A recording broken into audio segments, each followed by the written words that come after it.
नमस्कार। ज्ञानशाला के current affairs MCQ programme में आपका स्वागत है। पहला प्रश्न, हाल ही में पश्चिम बंगाल विधानसभा ने विधान परिषद के गठन संबंधी प्रस्ताव को 2/3 बहुमत से पारित कर दिया है। विधान परिषद के संदर्भ में निम्नलिखित कथनों पर विचार कीजिए। पहला कथन, संसद के पास किसी राज्य में विधान परिषद के गठन या विघटन करने की शक्ति है। यह कथन सही है। संसद के पास ये शक्ति है कि वह किसी राज्य में विधान परिषद का गठन करे या किसी विधान परिषद को समाप्त करे। दूसरा कथन, किसी राज्य में विधान परिषद के गठन या विघटन करने के लिए अनुच्छेद 368 के तहत संविधान में संशोधन करना होता है। यह कथन गलत है। विधान परिषद के गठन के लिए अनुच्छेद 368 के तहत संविधान में संशोधन नहीं करना होता है। अब प्रश्न को देखते हैं, उपर्युक्त कथनों में से कौन सा या कौन से कथन सही हैं? तो हमारा केवल एक कथन सही है, तो आंसर हो जाएगा केवल एक। आगे बढ़ने से पहले हमें विधान परिषद से संबंधित कुछ बातों को जान लेना जरूरी है, जो यूपीएससी के पॉइंट ऑफ व्यू से बहुत ही आवश्यक है। पहला पॉइंट, इसका गठन या विघटन संसद करती है, लेकिन इसके लिए विधानसभा में 2/3 बहुमत से संकल्प पारित होना चाहिए। यानी पहली बात, गठन या विघटन करने की शक्ति संसद के पास है, लेकिन दूसरा पॉइंट भी याद रखिएगा, इसके लिए राज्य की विधानसभा में संकल्प पारित होना चाहिए। पश्चिम बंगाल विधानसभा ने विधान परिषद के लिए प्रस्ताव पारित कर दिया है, इसलिए यदि अब संसद इससे संबंधित प्रस्ताव पारित कर देती है तो पश्चिम बंगाल में विधान परिषद का गठन हो जाएगा। यह प्रावधान अनुच्छेद 169 में किया गया है। दूसरा, किसी राज्य में विधान परिषद के गठन या विघटन करने के लिए अनुच्छेद 368 के तहत संविधान में संशोधन करना आवश्यक नहीं होता है। वस्तुतः इसे सामान्य विधेयक की तरह ही पारित करना होता है, यानी कि साधारण बहुमत से। तीसरा पॉइंट, यह राज्यसभा की ही भांति स्थायी सदन होता है। इस बात को ध्यान रखिएगा, इसके सदस्यों का कार्यकाल 6 वर्ष का होता है, ना कि सदन का। चौथा पॉइंट, किसी राज्य की विधान परिषद के सदस्यों की कुल संख्या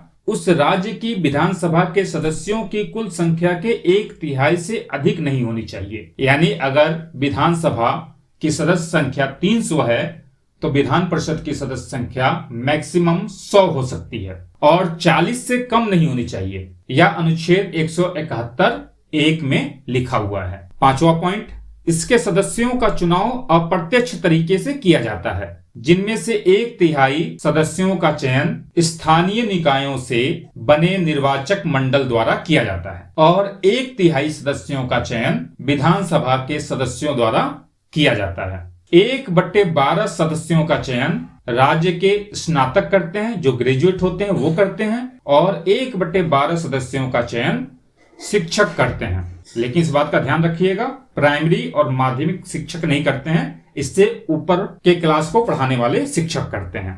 शेष का मनोनयन राज्यपाल करते हैं। शेष मतलब 1/6 सदस्यों का। लेकिन मनोनयन उन लोगों के बीच से किया जाता है जिन्हें साहित्य, विज्ञान, कला, सहकारिता आंदोलन और समाज सेवा का विशेष ज्ञान और व्यवहारिक अनुभव हो। अगला प्रश्न, हाल ही में मत्स्य पालन, पशुपालन और डेयरी मंत्रालय ने मछली पालन से संबंधित किसानों के लिए एक online course mobile app launch किया है। इसका नाम है, पहला मत्स्य सेतु, दूसरा मत्स्य पालन, तीसरा निषाद राज और चौथा यानी कि डी मत्स्य विकास। तो इसका उत्तर हो जाएगा मत्स्य सेतु। अगला प्रश्न, केंद्र सरकार ने सहकार से समृद्धि के स्वप्न को साकार करने और स्वदेशी उद्योग को बढ़ावा देने के लिए एक अलग सहकारिता मंत्रालय का गठन किया है। सहकारिता से संबंधित निम्नलिखित कथनों पर विचार कीजिए। पहला कथन, संयुक्त राष्ट्र महासभा द्वारा वर्ष 2020 को सहकारिता का अंतर्राष्ट्रीय वर्ष घोषित किया गया था। यह कथन गलत है। 2012 को सहकारिता का अंतर्राष्ट्रीय वर्ष घोषित किया गया था, ना कि 2020 को। दूसरा कथन, 97वें संविधान संशोधन द्वारा सहकारी समितियों के संबंध में संविधान में एक नया भाग 9B जोड़ा गया। यह कथन सही है। अब प्रश्न को देखते हैं, निम्नलिखित कथनों में से कौन सा कथन सही है? तो हमारा केवल दूसरा कथन सही है, तो आंसर हो जाएगा केवल 2। अगला प्रश्न, हाल ही में चर्चा में रहे केंद्रीय सूचना आयोग के संबंध में निम्नलिखित कथनों पर विचार कीजिए। पहला कथन, यह एक संवैधानिक निकाय है। यह कथन गलत होगा, क्योंकि इसका गठन सूचना का अधिकार अधिनियम 2005 के तहत किया गया था, ना कि संवैधानिक प्रोविजन के तहत। तो पहला कथन हमारा गलत होगा। दूसरा कथन, उसे किसी भी मामले में स्वतः संज्ञान लेते हुए जांच का आदेश देने की शक्ति नहीं है। यह भी कथन गलत है, क्योंकि केंद्रीय सूचना आयोग को स्वतः संज्ञान लेते हुए जांच का आदेश देने की शक्ति है। अब प्रश्न को देखते हैं, उपयुक्त कथनों में से कौन सा कथन सही नहीं है।